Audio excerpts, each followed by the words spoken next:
What about the division in our country right now? Is there a cure? Yeah, there is. And it's right here. God's already invented it. And we're going to talk about it here for a minute. We're going to go over just a few scriptures.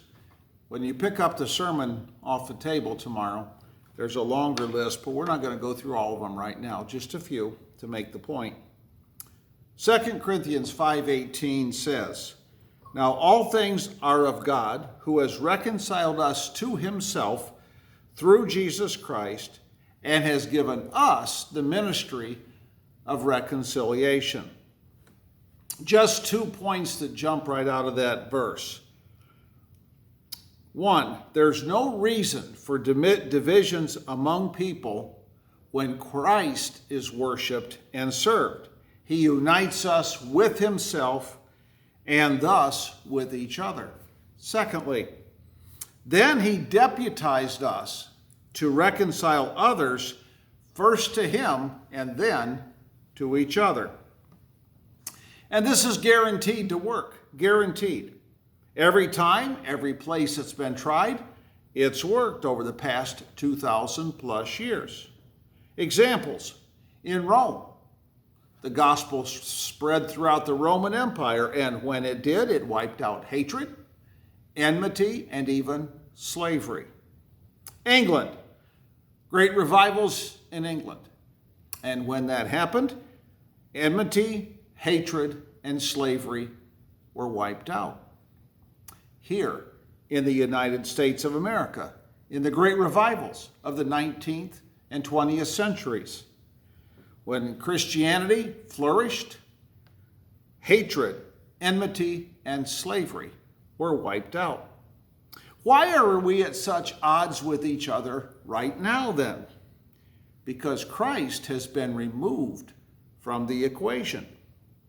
Remember, he came to earth, he lived, he taught, he died, he rose again, and then he went back to heaven for the whole purpose of reconciling us to God. And what is the result? When we are reconciled to God, then we are reconciled to each other. And then we become ambassadors of reconciliation. Next verse, 2 Corinthians 5, verse 16. "Therefore, from now on, we are to regard no one according to the flesh. Even though we have known Christ according to the flesh, yet now we know him thus no longer." Now, unless you've been living under a rock someplace for the last couple of months, unless you've been doing that, you know that our country is divided over how different we look from each other. But what happens when we have been reconciled to God by Christ and thus with each other? Well, then we no longer judge each other by our appearances. When we're honest, and we don't like this, but when we're honest, the first way that we judge each other is by appearance. For instance, how tall? What are they wearing? Specifically, and I think this is hilarious, the first thing we look at in a person's appearance is their shoes and then their hair.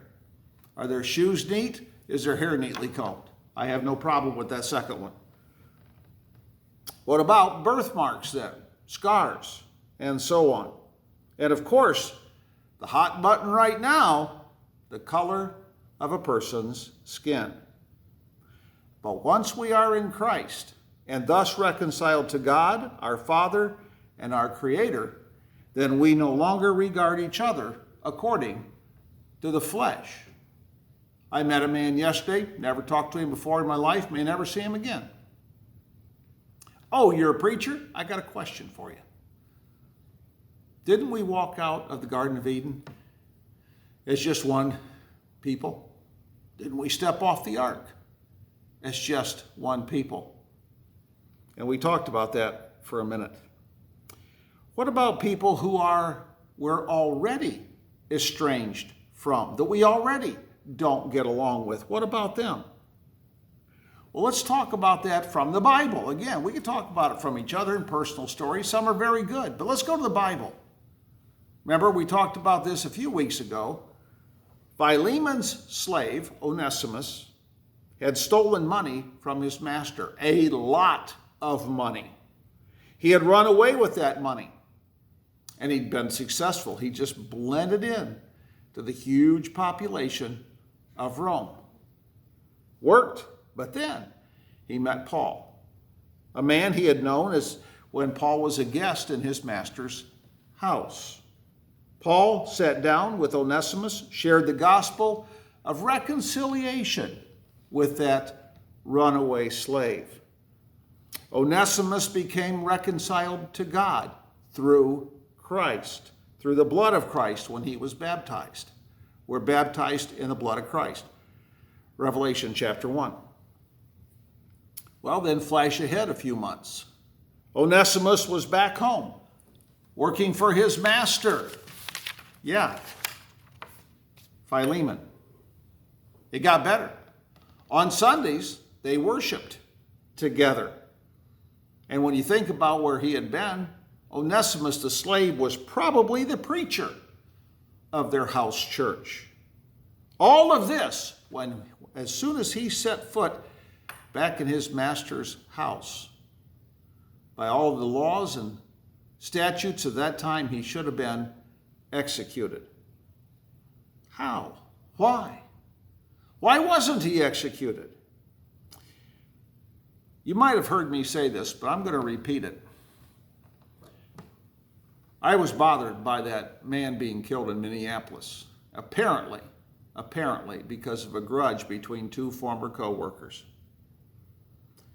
But then there was the man in Atlanta, Georgia. He was drunk, fell asleep in his car, sitting there in the Wendy's drive-thru. The police officers, in my opinion, could have taken him inside, bought him a sandwich, some coffee, offered to take him home. Instead, 5 minutes later, the man was dead. Why? Because the blood of Christ, which reconciles us to God and thus reconciles us to each other, was not applied in that situation.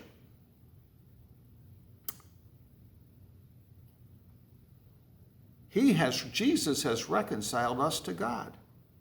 We are then to be ambassadors of reconciliation. And then, when we do that, we'll have better neighborhoods, better cities, better states, a better country, and thus a better world. How? Not by passing better laws, not by defunding police departments. No, but by being reconciled through the blood of Christ with God and thus with each other. I have no idea how far this little video will go. I will ask you this. Have you been reconciled with God through the blood of Christ in baptism? Have you? If not, I want to hear from you. I do. And the best place that I can recommend you to make that connection is here at the North Baltimore Church of Christ.